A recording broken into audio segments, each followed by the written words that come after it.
SIR শুরু হওয়ার পর থেকেই বাংলা থেকে বাংলাদেশে পালাচ্ছেন শয়ে শয়ে বাংলাদেশি অনুপ্রবেশকারী। যারা কয়েক বছর আগে বাংলাদেশ থেকে সীমান্তে অবৈধভাবে ভারতে প্রবেশ করেছিলেন তারা এবার বাংলাদেশে পালাচ্ছেন। সীমান্তের ওপারে যেতে ৩-৪ দিন ধরে অপেক্ষায় রয়েছেন শয়ে শয়ে বাংলাদেশি। তারা স্বীকার করছেন যে ভারতীয় নথি তাদের কাছে নেই, তাই থাকা যাবে না। কেউ বলছেন যে ২ বছর আগে এসেছি, চোরাই পথে এসেছি, এনআরসি হবে, থাকতে পারবো না, বাংলাদেশের সাতক্ষীরা জেলায় বাড়ি, এরকম স্বীকার করছেন অনেকেই। কেউ আবার বলছেন ৭ বছর, ৮ বছর কিংবা ৯ বছর ধরে বাংলায় ছিলাম, ভয়ে চলে যাচ্ছি। অর্থাৎ এসআইআর শুরু হওয়ার পর থেকেই বাংলাদেশ থেকে আসা অনুপ্রবেশকারীরা আতঙ্কের মধ্যে রয়েছেন। এখন তারা যেন কোনো প্রকারে বাংলাদেশে যাওয়ার জন্য অপেক্ষায় রয়েছেন হাকিমপুর সীমান্তে।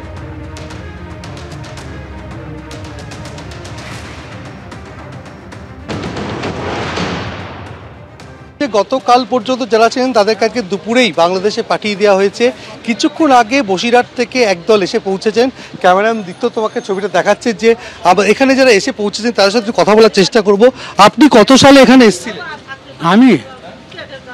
আমি বাবাজি এই ৯ বছর পরে, মিথ্যে কথা বলবো কেন? কিভাবে এসেছিলেন? চোরাইভাবে এসেছিলাম। কত টাকা দিতে হইল? ও ২৫০০, দুজনে ৫০০০ টাকা দিতে হইল। আপনার নাম? কিরামত আলী। এখানে কি কাজ করতে?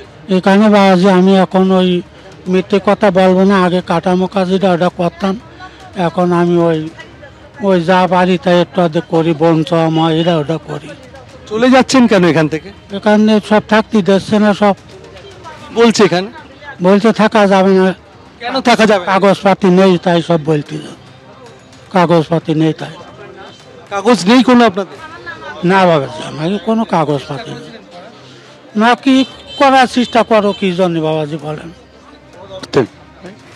কেসরা করতাম, বোতল টতল করতাম। কবে এসেছিলেন? এই ২ বছর আইসি এই জায়গায়। ২ বছর। কিভাবে এসেছিলেন? এই চোরাই পাতা আইসি, গরিব দেশে খাইতে পারতা না, গরিব। চলে যাচ্ছেন কেন? এই এনআরসি আছে, থাকতে পারবো না। দিন ধরে কেউ ৭ বছর, কেউ ৮ বছর, কেউ ৯ বছর ধরে এখানে বসবাস করছিলেন এবং তারা আজকে কিছুক্ষণ আগে তারা এই হাকিমপুর সীমান্তে এসে পৌঁছেছেন এবং হাকিমপুর সীমান্ত দিয়ে তারা বাংলাদেশে ফিরে যাবেন। কেন তাদের বক্তব্য হচ্ছে তাদের কাছে কোনো ভারতীয় নথি নেই, আর সেই কারণে এখানে এসআইআর চালু হয়েছে, এনআরসি একটা বিষয় রয়েছে, সেই কারণে ভারতীয় নথি না থাকার জন্য তারা এখানে দিনমজুরের কাজ করতেন, তারা আবার বাংলাদেশে ফিরে যাবেন। কারুর বাড়ি যশোর জেলায়, কারুর বাড়ি সাতক্ষীরা জেলায়। তারা এই সন্ধেবেলা বসিরহাট থেকে এসে পৌঁছেছেন। কেউ কাগজ কুড়োনোর কাজ করতেন, কেউ পরিচারিকার কাজ করতেন, সন্ধ্যের সময় এসে পৌঁছেছেন এবং তারা এখন এসে তারা অপেক্ষা করবেন ঠিক যে পদ্ধতিতে এখানে ফিরিয়ে দেওয়া হয়। অর্থাৎ এই যে হাকিমপুর সীমান্ত, সেখান থেকে ফরেনার্স আইডেন্টিফিকেশন পোর্টালে তাদের নথিভুক্ত করা হবে, বায়োমেট্রিক নমুনা নেওয়া হবে, তালিকা তৈরি করা হবে, এদেশে কোনো অপরাধমূলক অভিযোগ আছে কিনা এই সমস্ত খতিয়ে দেখার পর বাংলাদেশের সীমান্তরক্ষী বাহিনী বিজিবির হাতে তুলে দেওয়া হবে। তারপর তারা বাংলাদেশে ফিরে যাবেন এবং প্রত্যেকেই বলছেন তাদের কাছে কোনো ভারতীয় নথি নেই। যেহেতু এসআইআর চালু হয়ে গেছে সেই কারণেই তারা এদেশ ছেড়ে বাংলাদেশে ফিরে যাচ্ছেন। একদিকে যখন এসআইআর এর ভয়ে শয়ে শয়ে বাংলাদেশি অনুপ্রবেশকারী বাংলাদেশে পালিয়ে যাচ্ছেন, অন্যদিকে সেই এসআইআর নিয়ে ফের হুঁশিয়ারি শোনা গেল শুভেন্দু অধিকারীর গলায়। তিনি বলছেন ১ কোটি নাম বাদ যাবে, কোনো বাংলাদেশি মুসলমান কিংবা রোহিঙ্গা এখানে থাকবে না, ভুয়ো ভোটার থাকবে না, বাংলাদেশ থেকে আসা হিন্দুরা শরণার্থী, অনুপ্রবেশকারী নয়, তারা থাকবে। উত্তরপ্রদেশ, অসম, গুজরাটে যা হয়েছে এখানেও সেটাই হবে।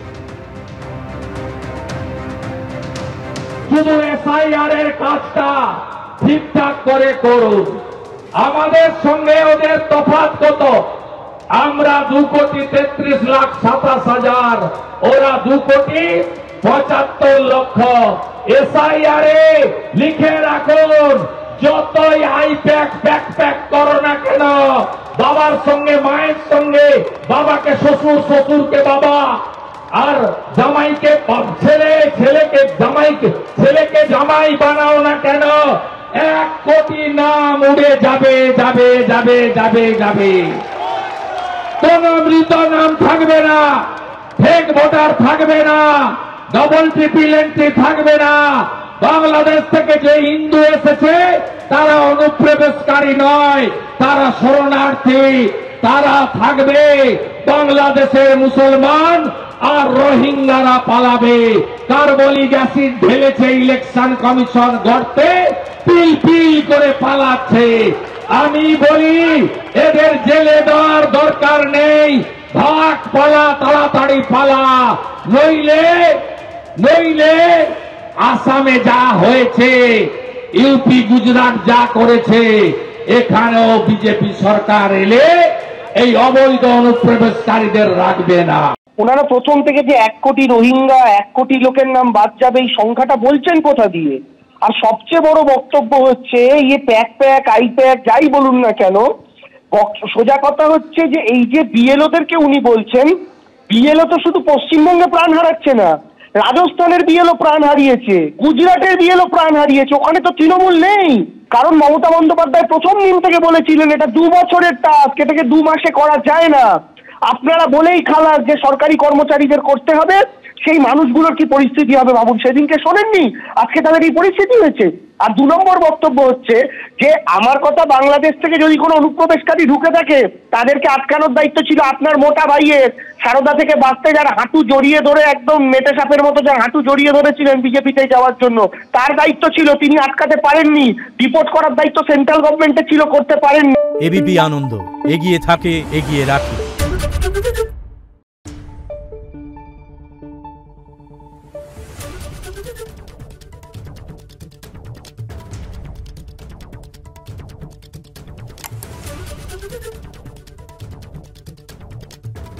Thank you.